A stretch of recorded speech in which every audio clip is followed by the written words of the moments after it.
اللہ کا بنیادی تعارف.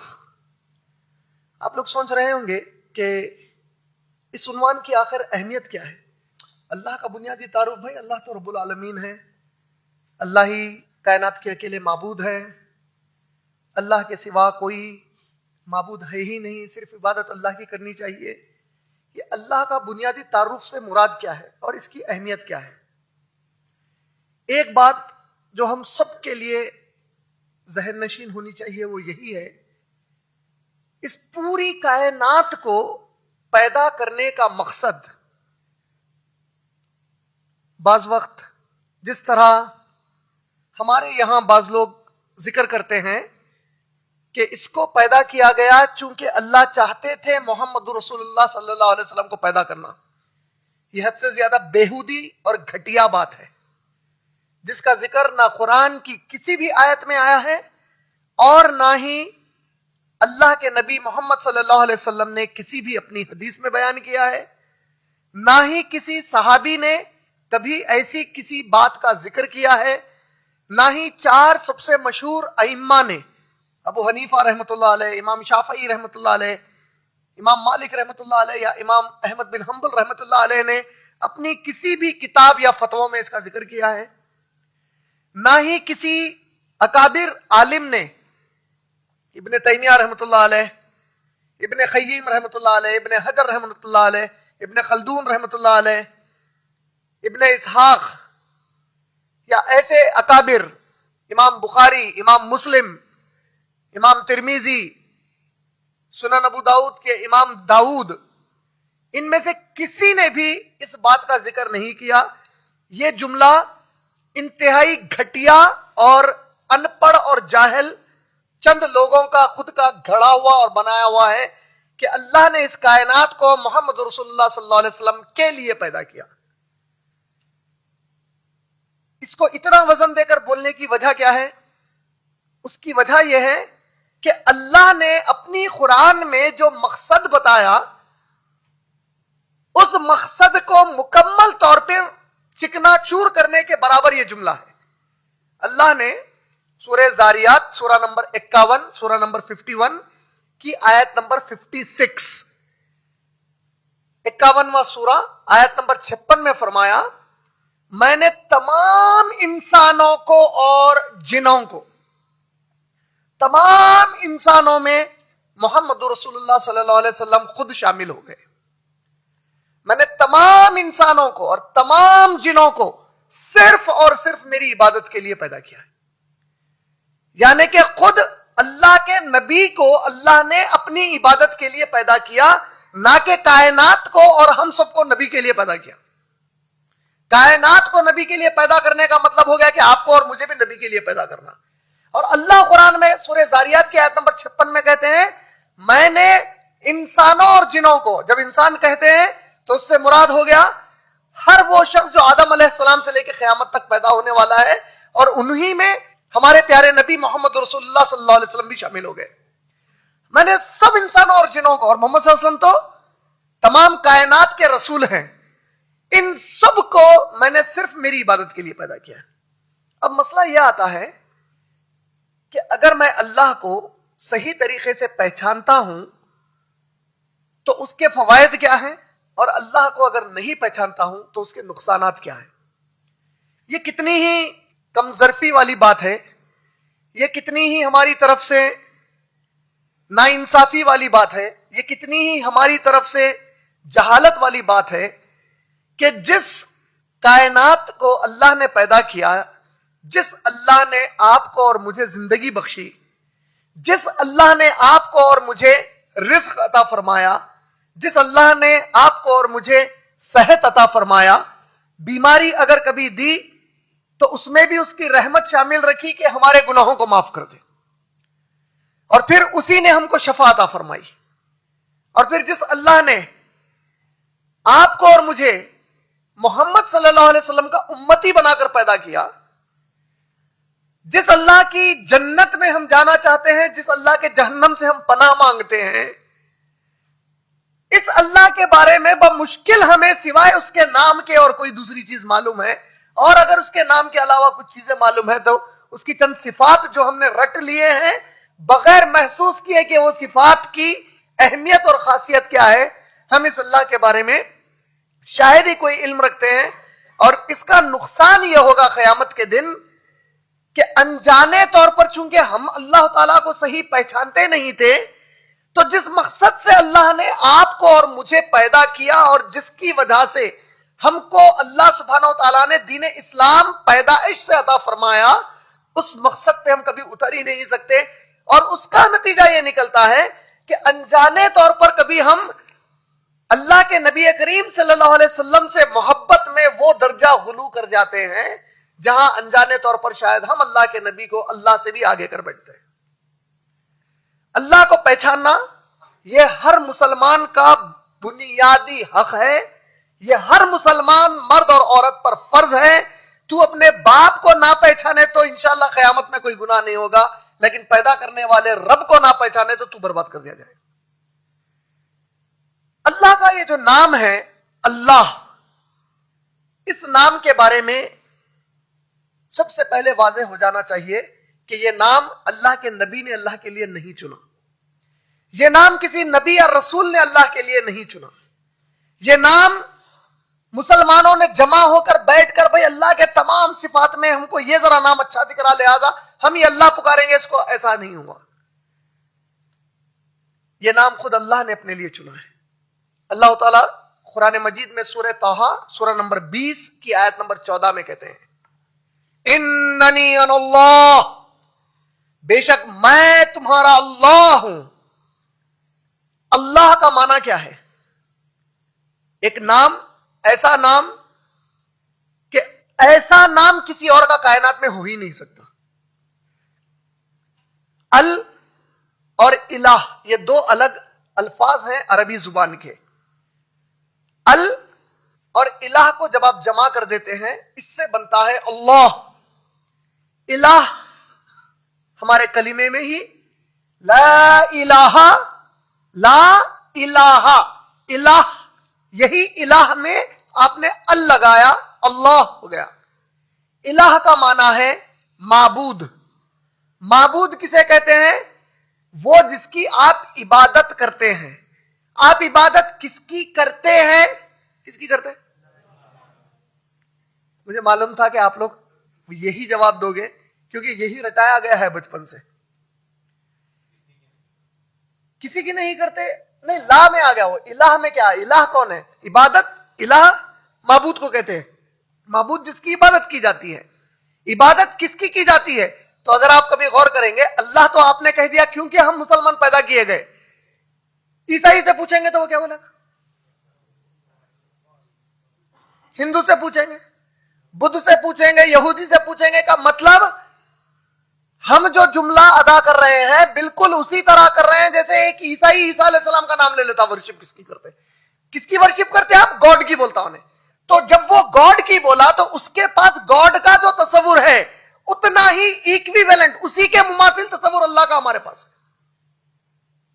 اللہ نے عبادت کے لیے ہمارے پاس یہ کتاب نازل کی, اللہ کے رسول کو بھیجا اور ہمارے اس دماغ کو کھولا کہ جس طرح باطل اپنے معبودوں کو بنا کر بیٹھے ہیں, جس طرح باطل کچھ ان سے امیدیں لگائے بیٹھے ہیں, جس طرح باطل معبودوں سے ان کی عبادت کرنے والے کچھ مانگ لیتے ہیں, تسلی لے لیتے ہیں, مل بھی جائے نہ بھی مل بھی جائے, پھر بھی گئے اسی پتھر کو جس پر پتا نہیں کتنے لوگوں نے کبھی تھوکا ہوگا, کسی نے طہارت بنا دی ہوگی اس پتھر پر, وہی پتھر کو تراش کر پھر خدا بھی بنا لیتے ہیں. نعوذ باللہ. جب آپ اللہ کے بارے میں تصور کرتے ہیں کہ معبود وہ جس کی عبادت کی جائے, کس کی جائے, تو آپ نے نام بتایا, صفات نہیں بتائے. تو معبود کے لیے اللہ نے جو لفظ استعمال کیا الہ, عربی زبان میں الہ کے لیے جو بنیادی اس کا روٹ لفظ ہے وہ ہے مالوہ. مالوہ کے چند معنی ہیں. اللہ نے جب کہا لا الہ الا اللہ, کوئی معبود نہیں ہے سوائے الہ کے, اللہ کے, تو کیوں کہا دوسرے معبود نہیں ہے؟ تو معلوم پڑا کہ جو مالوہ عربی کا لفظ ہے اس لفظ کے معنوں میں سب سے پہلا معنی یہ ہے کہ ایسی ذات ہونی چاہیے جس کی آپ عبادت کرتے ہیں کہ اس کے سوا کائنات میں اس سے بڑھ کر آپ سے کوئی محبت نہ کرے. اب لائیے دوسرے معبودوں کے اس کے مقابلے میں کسی کا تذکرہ کر لیجیے. آپ چاہے عیسیٰ علیہ السلام کا کریے, آپ چاہے موسیٰ علیہ السلام کا کریے, آپ رام جی کا کریے یا کرشن جی کا کریے, آپ کائنات میں جتنوں کی عبادت انسان اللہ کے علاوہ کرتا ہے ان کا تذکرہ کر کے دیکھیے, کیا کبھی وہ لوگ آپ سے اللہ سے بڑھ کر محبت کر سکتے ہیں؟ تو آپ کو پتا چل جائے گا ہرگز نہیں کر سکتے. لیکن یہ جملہ بھی میرا ابھی غیر مکمل ہے آپ لوگوں کو سمجھنے کے لیے, کیونکہ آپ کو معلوم ہی نہیں کہ اللہ کتنی محبت کرتے ہیں آپ سے. وہ سمجھ میں آیا تو وہ سمجھ میں آیا کہ حقیقت میں اللہ سے بڑھ کے ہم سے کوئی محبت کر ہی نہیں سکتے. اللہ کے رسول صلی اللہ علیہ وسلم نے ایک حدیث شریف میں فرمایا, قیامت کے دن اللہ سبحانہ و تعالی فرشتوں کو حکم دیں گے کہ میرے فلاں بندے کو ذرا میرے سامنے لاؤ. اس بندے کو لایا جائے گا, اس کے 2 فائل اس کے سامنے رکھ دیے جائیں گے. ایک فائل میں اس کی تمام نیکیاں لکھی ہوئی ہوں گی, دوسری فائل میں اس کے گناہ لکھے ہوئے ہوں گے. اور اللہ فرشتے سے کہیں گے اس کے بیچ میں ایک فائل رکھو, بولیں گے. فرشتے لا کر سیدھی جانب نیکیوں کا, بائیں جانب گناہوں کا, اب بیچ میں ایک فائل رکھ دیں گے. اللہ کہیں گے میرے بندے کو بتاؤ یہ 3 فائل ہیں کس کے؟ فرشتے بتائیں گے اے فلاں بندے سن, اے فلاں بندی دیکھ, یہ تو جو گناہ کرتی تھی یہ تیرے گناہوں کی لیفٹ سائڈ والی فائل ہے, یہ جو تو اچھائیاں کرتی تھی یہ اچھائیوں کی فائل ہے, یہ جو تو گناہ کرتا تھا یہ تیری فائل ہے, اچھائی کرتا تھا یہ تیری فائل ہے. یہ جو بیچ والی فائل ہے یہ ان تمام چیزوں کے نام اس میں لکھے گئے ہیں جو تو اپنی ساری زندگی میں باپ کی جاگیر سمجھ کر بغیر خرچے کے استعمال کرتا تھا. مثلا آپ لوگوں کو تعجب ہوگا اگر آپ کا کبھی دواخانوں سے اللہ نہ خواستہ پالا نہ پڑے, بیماریاں جب ہوتی ہیں, جب آپ دواخانے کو جاتے ہیں, دنیا کا سب سے مہنگا بل جو دواخانے میں بنتا ہے وہ آکسیجن ماسک کے وینٹیلیٹر کا بنتا ہے. کتنی آکسیجن لے لیا آپ نے اور کتنے پیسے ادا کیے اس کے اللہ کو؟ جو سانس آپ لے رہے ہیں یہ آکسیجن جو سب سے کاسٹلی میڈیکل ٹریٹمنٹ ہے آج دنیا کا, جو ماسک آپ کے منہ پہ لگاتے ہیں وہ سانس لینے کے لیے اندر ایک بار آپ نے سانس کی جب بلنگ شروع ہو گئی اس کی, تو اللہ جو ہے بیچ کی جو فائل ہے اس میں جو کچھ آپ نے اللہ نے پیدا کیا تھا آپ کی زندگی میں آپ نے جو استعمال کیا, پانی آپ استعمال کر رہے ہیں, کوئی بتا سکتے ہیں کتنے گلاس پانی یا کتنے گھونٹ پانی پیے ہوں گے؟ بول سکتے ہیں؟ ناممکن ہے. آپ میں سے کوئی بول سکتے گنتی؟ ایسے جو کچھ آپ نے اللہ کی نعمتیں استعمال کی تھی بیچ والی فائل میں لکھی ہوئی ہوں گی. اب اللہ تعالیٰ بندے سے کہیں گے کہ اے میرے بندے, نیکیاں بھی کیا برائیاں بھی کیا, چل آج تجھے میں بتاتا ہوں کہ تیرے سے میری محبت کیسی تھی, ایسی میری نعمتیں تو استعمال کیا کہ میں نے اس کی ایک فائل بنوا دی فرشتوں سے. سب سے پہلے سب سے اوپر اللہ کے نبی کہتے ہیں سب سے چھوٹی جو اللہ کی نعمت ہے وہ سب سے اوپر لکھی ہوئی ہوں گی, اس کے بعد اس سے ذری بڑی نعمت, اس سے بڑی, اس سے بڑی, اس سے بڑی. جو سب سے چھوٹی نیکی اوپر نعمت اللہ کی اوپر لکھی ہوئی ہے, اللہ کہیں گے ذرا اس کا حساب چکا مجھے. الیکٹریسٹی کی بل آتی ہے نا, آپ الیکٹریسٹی یوز کر رہے ہیں,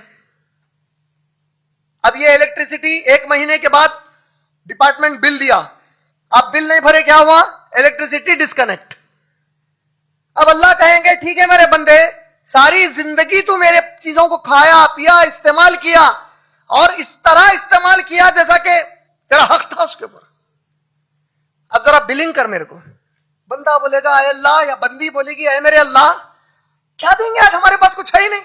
تو اللہ تعالیٰ بولیں گے ٹھیک ہے میں تجھے بتاتا ہوں کیا دینا ہے, تیرے گناہوں کو میں معاف کر دیتا ہوں, گناہ معاف کر دی گئے, اب بچ گیا کیا؟ چل جو سب سے چھوٹی میری نعمت ہے نا تیرے نیکیوں کو اس کی بلنگ میں دے, بولیں گے.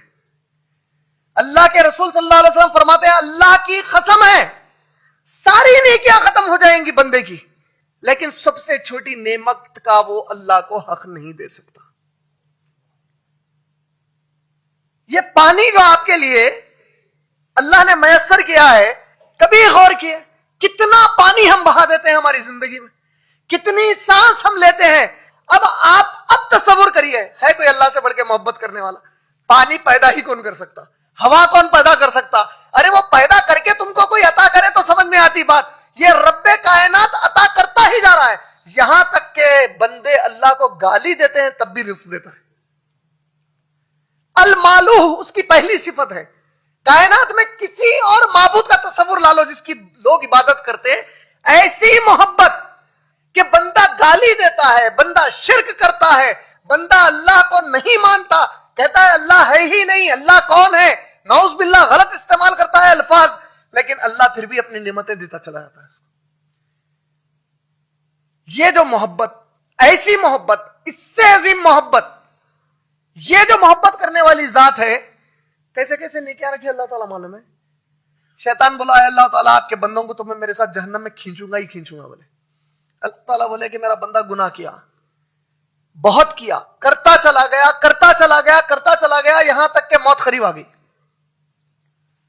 بالکل مرنے کو ہے قریب میں. ایک بار دل سے پکار کر بولا کہ اللہ بے شک میں مانا کہ میں بہت گنہگار ہوں, معاف کر دیجئے اللہ تعالیٰ, اے اللہ مجھے معاف کر دیجئے. اللہ کے نبی صلی اللہ علیہ وسلم فرماتے ہیں اللہ فرشتوں کو آواز لگاتے ہیں, کہتے ہیں میرے فرشتوں گواہ ہو جاؤ, میرے بندے نے مجھے پہچان لیا کہ اس کا ایک رب ہے جو اسے معاف بھی کر سکتا ہے, اس کے گناہوں کو معاف کرتا ہے. ایسا کوئی معبود جو اتنی محبت کرے آپ سے. اللہ کے نبی کریم صلی اللہ علیہ وسلم, بنی اسرائیل کی ایک روایت سے آتا ہے, ایک شخص تھا موسیٰ علیہ السلام کی قوم کا,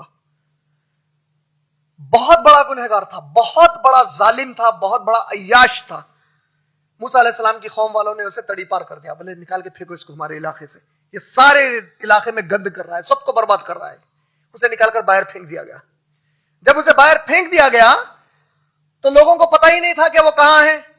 اور ایک دن اچانک موسیٰ علیہ السلام کو اللہ نے وحی بھیجی, اللہ نے کلام کیا, موسیٰ علیہ السلام سے گفتگو کی اور کہا اے موسیٰ میرا ایک بندہ فلاں جگہ پہ مر کر پڑا ہوا ہے, اس کی میت ہے وہاں پہ, اس کی ناش ہے وہاں پر.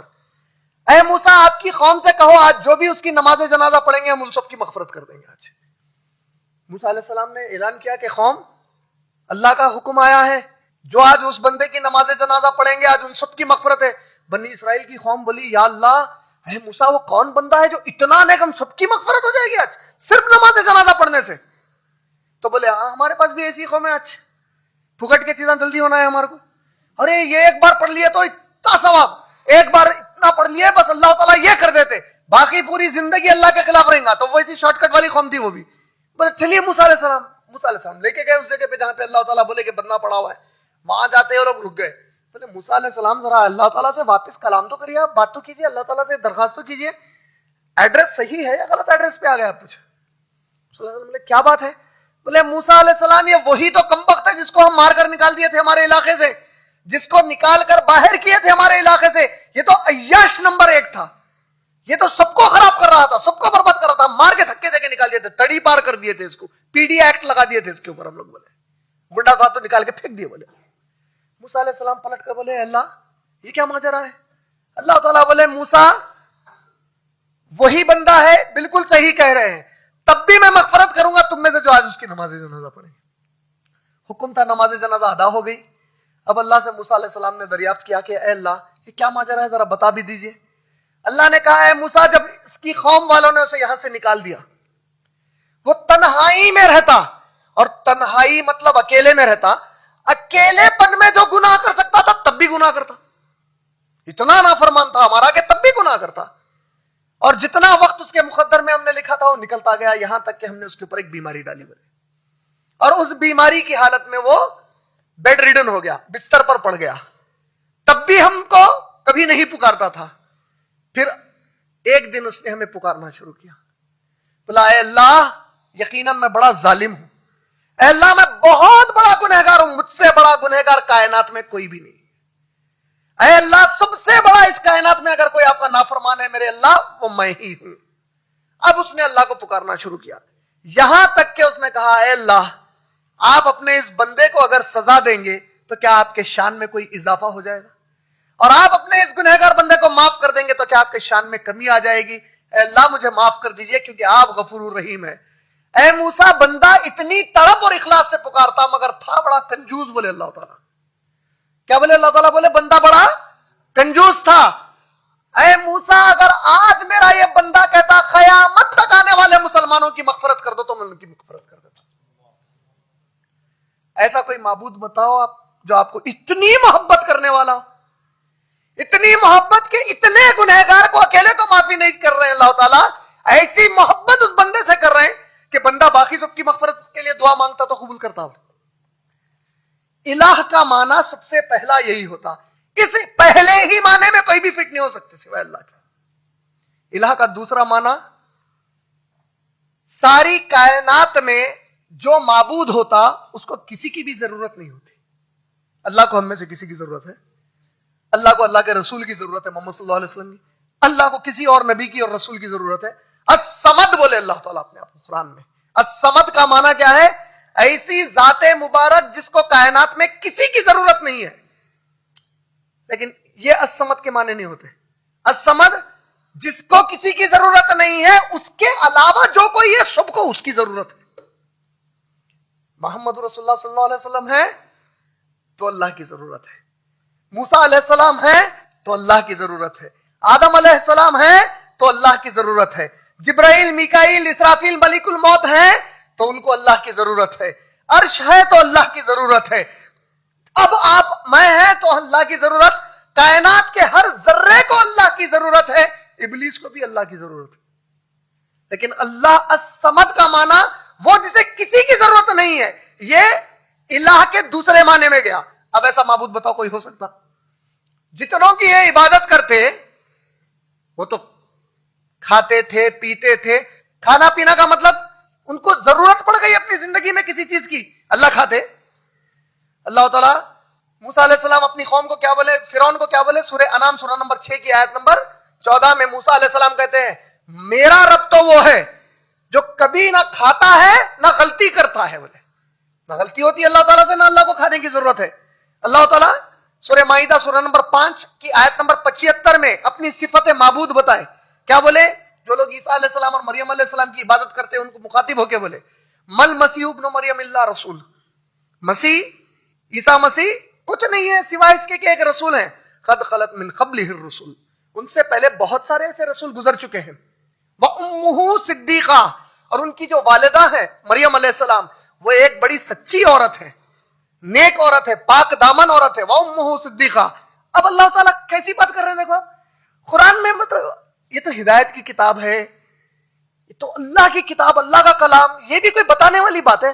کانا یاکلان الطعام, یہ لوگ کھایا کرتے تھے, یہ کیا بات ہوئی؟ وہ تو ہر نبی کھاتے تھے, ہر رسول کھاتے تھے, لیکن کسی اور کے بارے میں نہیں کہا. اللہ نے مخصوص طور پر کہا عیسیٰ علیہ السلام اور مریم علیہ السلام کھایا کرتے تھے. کیا مطلب اللہ کی کتاب میں یہ جملہ سمجھ میں نہیں آیا؟ کھانے سے اس میں ہدایت انسانوں کی کیا ہے؟ کانا یاکلان الطعام, پھر رکے نہیں آیت میں اللہ تعالیٰ وہاں پہ آگے بول رہے ہیں انظر کیف نبین لہم الآیات, ذرا غور کرو انسان ہم کیسا ہماری نشانی بتا رہے ہیں. اس میں کیا نشانی ہے بھائی؟ انظر کیف نبین لہم الآیات ثم انظر, پھر سے ذرا غور کرو. دو بار اور کھلا کرا رہے ہیں اللہ تعالیٰ ان کے کھانے کی بات کو.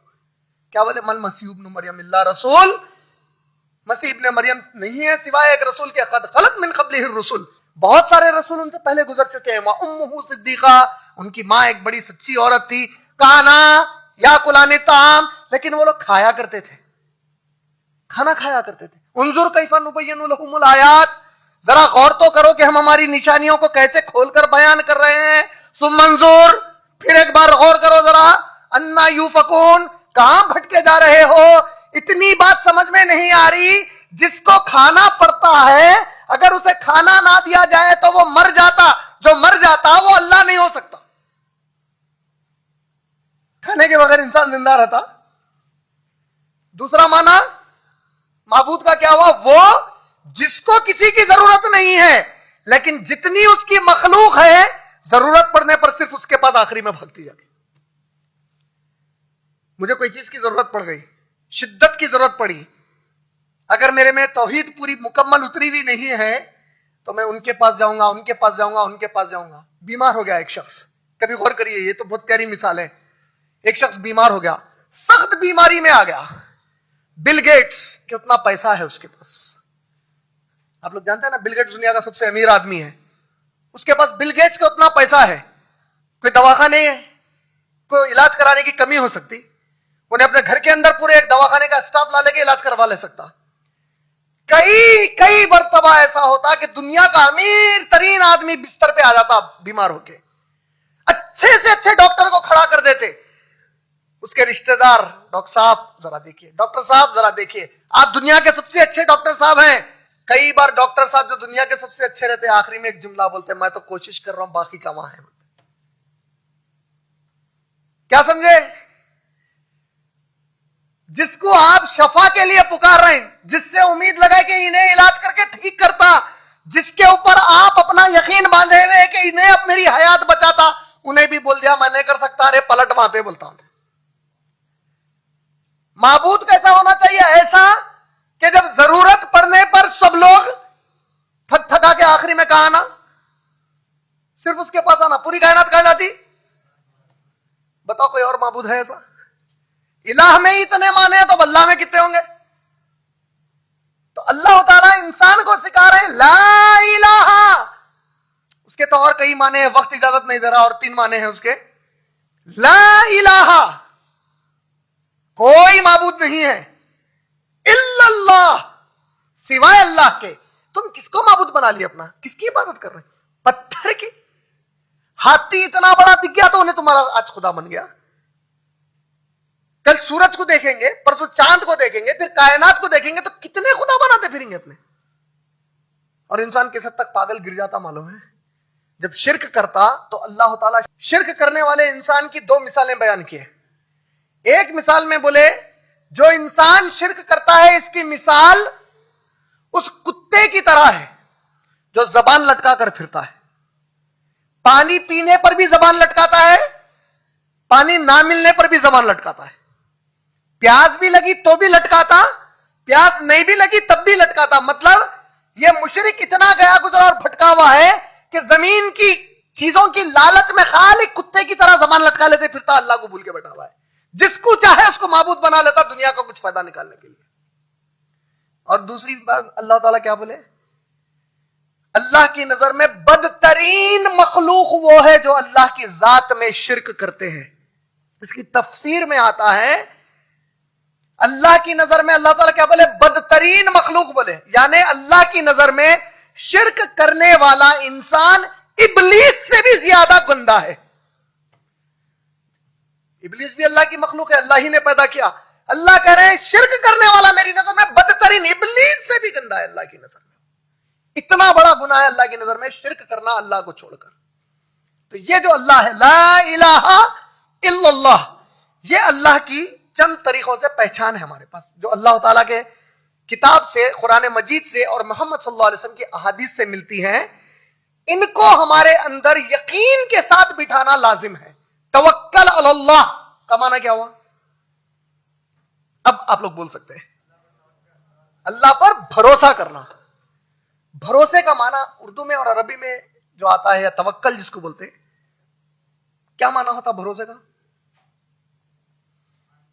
وہ جو ہاں ماشاءاللہ, اچھا بولو, کیا بولے آپ؟ صحیح بولے.